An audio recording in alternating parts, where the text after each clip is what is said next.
I love music and the London Symphony Orchestra, and they have lots of education. I just loved the idea of having, firstly, just a project from discovery coming to the house, and then what the person called Ruth, who was in charge of the education for the house, and I had hoped for, was a composer in residence, but we didn't really want to push it. We were going to be grateful for anything.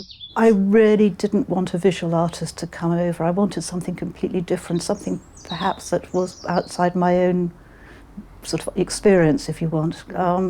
And so I didn't want a poet in residence. I didn't want an artist in residence.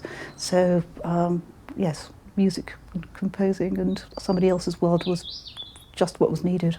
Yeah, I think it's great that you've created a residency, because it's wonderful that the National Trust can preserve it, but I think, you know, I now really feel the loss of life in the house, and so by putting art there, it's created again. But you know, he would have been so delighted.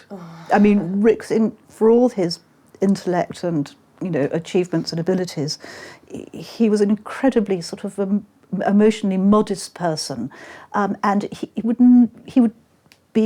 have been complete joy at the idea, rather than this idea of, well, of course, you know, the house is important. It would have been this idea of, this is so special, so exciting, and you would have seen it on his face completely, because he would have just been beaming, basically. So, but when you first saw the house, I'd love to know, was it a shock? Yeah, it was, because I really wasn't briefed at all, and I hadn't met you yet, you know, at any of the LSO events or anything. Did you know that? But you knew it's a small house, though, did you? Or not really? Yeah, yes, you knew that. I knew that it was going to be, you know, different to a normal sort of National Trust property, and I knew that it was going to be very, very visual.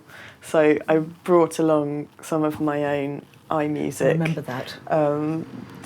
To see if it was at all relevant. So I knew, you know, I had an idea about sort of fretwork and that sort of thing, but it's completely different to what I remember you do. bringing the iMusic, and I couldn't believe it that you'd been sort of thinking in the same way as Khadambi had been, which was basically cutting things away. Yeah. And layering as well, which of course a strong element of his work here is the Must be a challenging situation for you as the patron of this project, and you're also an artist yourself, and you are very close to the person that created all of this art, and yet at the same time you've let me explore the house in my own time and in my own way, rather than directing me to, you know, certain points. Gosh, I hope I didn't direct, but I'm sure I was probably frightfully tempted. But I suppose what really I found so extraordinary was I never thought, for example, that the actual sound of the house would be important, which was rather dim of me, but there we are.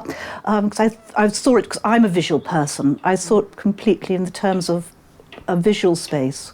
And I know that you very much got absorbed in the sound of the house very quickly, which startled me.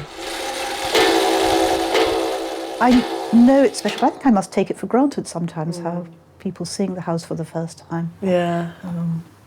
Well, also when you see the house, you kind of see people seeing the house for the first time. Sometimes I see people in a different aspect according to how they respond to it. Yes. It's quite interesting. I like the ones that cry. Yeah.